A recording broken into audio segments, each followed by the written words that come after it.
हिंदी भाषा नहीं आती है, समझती हूँ लेकिन नहीं आती है। सबसे पहले उतनूर की इस पावन धरा को नमन करते हुए सेवा जोहार करती हूँ और मंच पे उपस्थित मेरी मातृशक्ति पितृशक्ति को मैं सेवा जोहार करती हूँ और दूर दूर से मेरे मातृशक्ति पितृशक्ति और नन्हे मुन्ने बच्चे यहाँ पे आए, उन सभी को मैं सेवा जोहार करती हूँ। अगर ये ना होते तो ये कार्यक्रम नहीं होता। मंच पे बैठने वाले भाषण देंगे तो कौन सुनेगा। सबसे महत्व है जो बाहर से लोग आते हैं, जो गांव से लोग आते हैं, उनके वजह से ये कार्यक्रम होता है।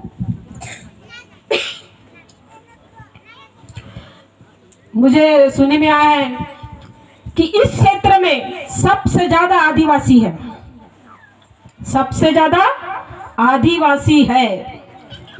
क्या इतने आदिवासी रहते हैं यहाँ पे? इतने आदिवासी रहते हैं।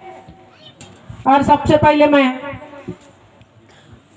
इस कार्यक्रम के आयोजक को, नव युवाओं को मैं बहुत बहुत धन्यवाद देना चाहती हूँ कि इस क्षेत्र में उनने कार्यक्रम जो रखा है, अरेंजमेंट किया है, उन सभी को मैं सेवा जोहार करती हूँ और बहुत बहुत धन्यवाद देती हूँ।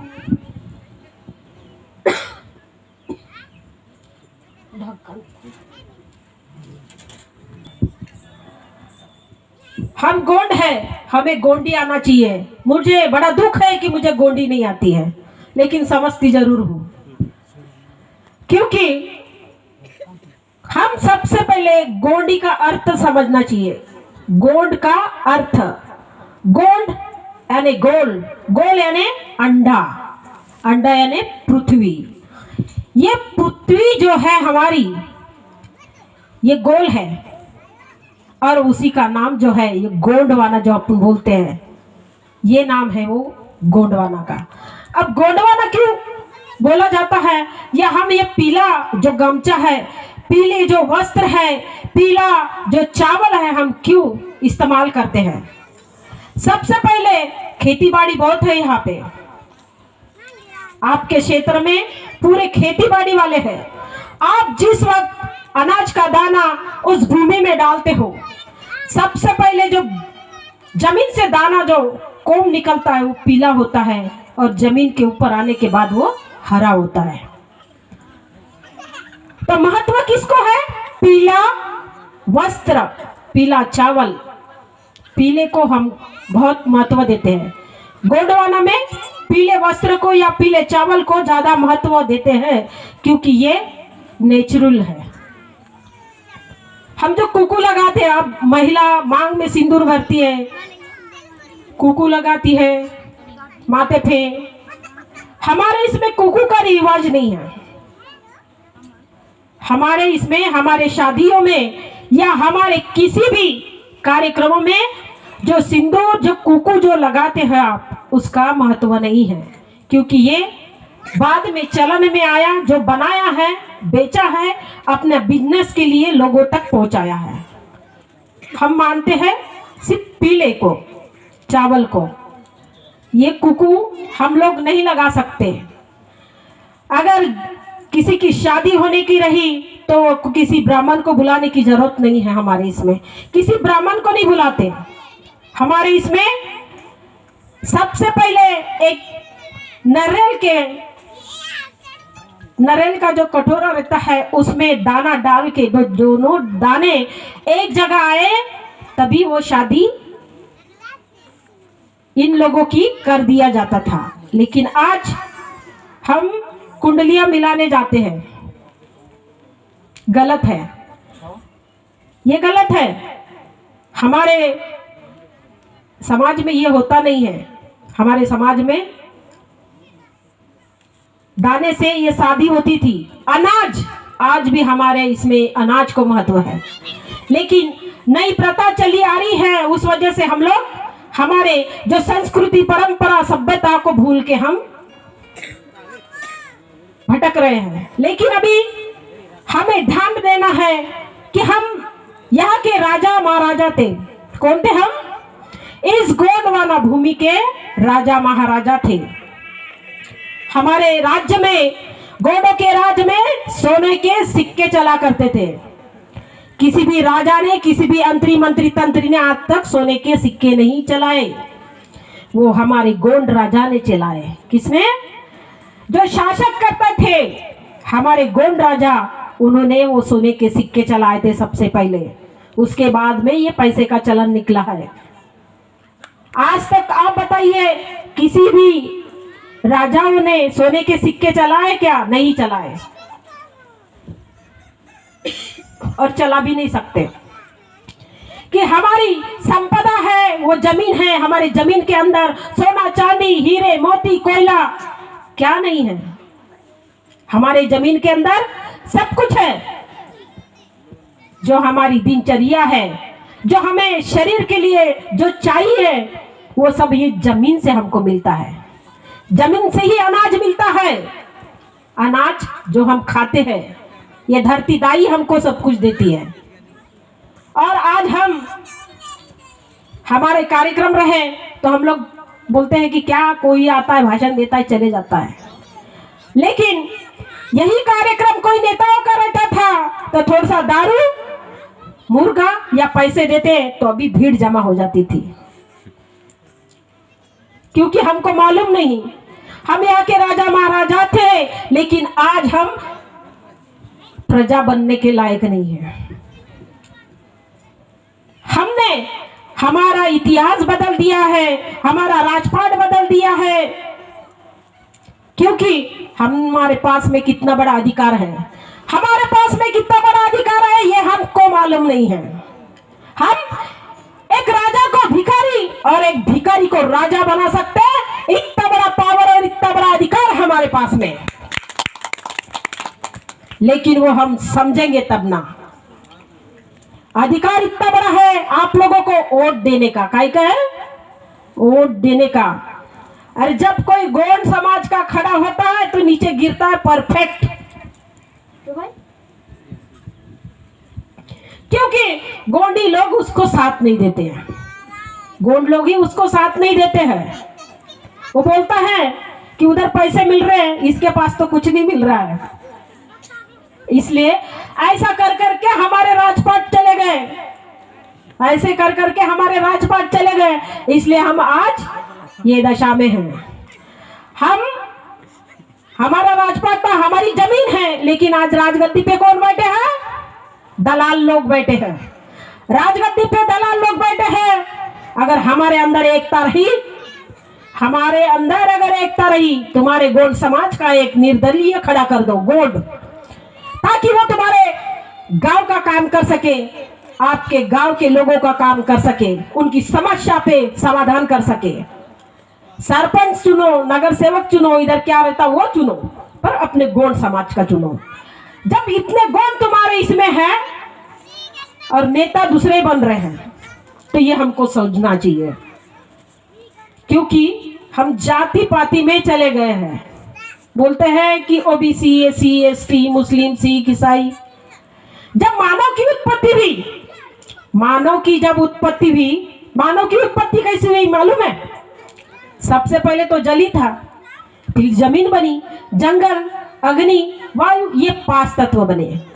आज जितने भी यहाँ पे बैठे हैं उनके पास एक शक्ति है। क्या है? शक्ति। कौन सी शक्ति है? 5 तत्व की। जल, जमीन, जंगल, अग्नि, वायु, ये 5 तत्व की शक्ति जब तक हमारे शरीर में है तब तक इंसान जिंदा है। 5 तत्व की शक्ति ये बहुत जरूरी है। अगर पानी नहीं रहा तो इंसान पानी पानी कर करके तड़प के मर जाएगा। धरती नहीं रही तो बैठेंगे कहाँ, खड़े कहाँ होंगे? तो ये हमें जरूरी है। अग्नि नहीं रही तो हमको, अग्नि बहुत जरूरी है उष्णता के लिए। अगर अग्नि नहीं रहे तो हम तो कुड़कुड़ के मर जाएंगे। तो ये हमको 5 तत्व, जल, जमीन, जंगल, अग्नि, वायु, ये 5 तत्व हमको जरूरी है।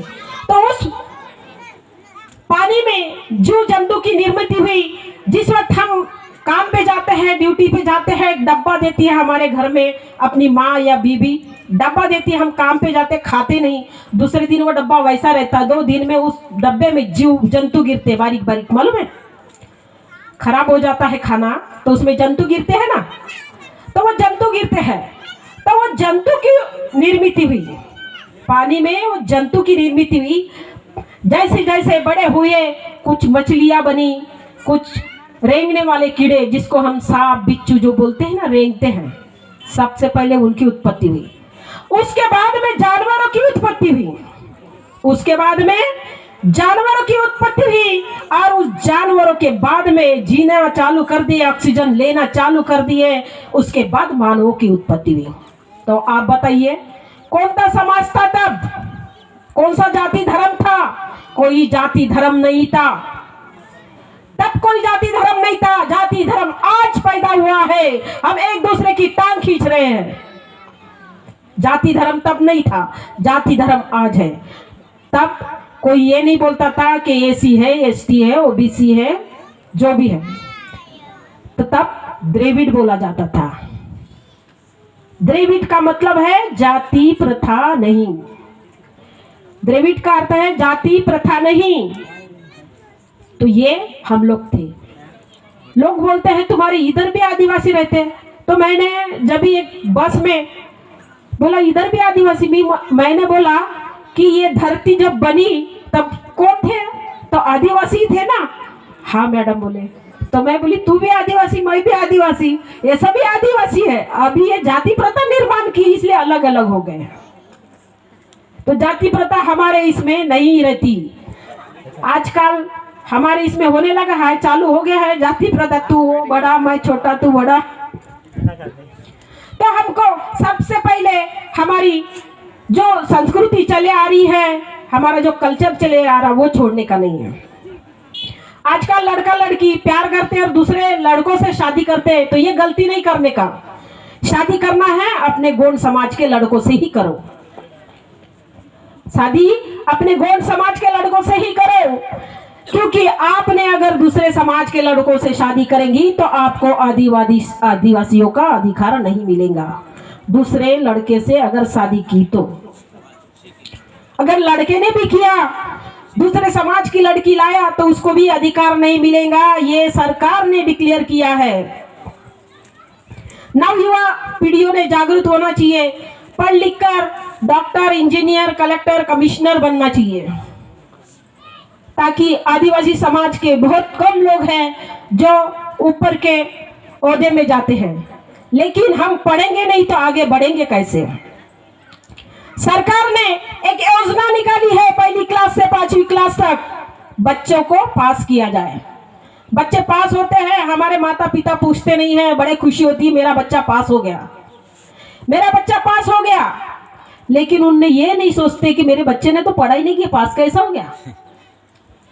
फिर सरकार ने दूसरी योजना निकाली है, 5वीं क्लास से 8वीं क्लास तक पास किया जाए बच्चों को, 5वीं क्लास से 8वीं तक, ताकि बच्चे ऐसे आगे ढकलते जाए 10वीं तक जब गए। अब जब 11वीं 12वीं का वक्त आता है, बच्चे को कुछ नहीं आता, अंगूठा दिखाता है। जब बच्चे को कुछ आएगा ही नहीं तो पास कैसे होगा, और पास नहीं होगा तो वो कैसे doctor, commissioner, collector, ACP, DCP बनेगा? नहीं बनेगा। तो ये हर सोचने वाली बात है, क्योंकि तर्क लगाओ, जैसे ओबीसी, एसी, एसटी, मुस्लिम समाज के लोग जागृत हुए थे और दिल्ली में मोर्चा लेके गए थे। कहाँ लेके गए थे? दिल्ली में।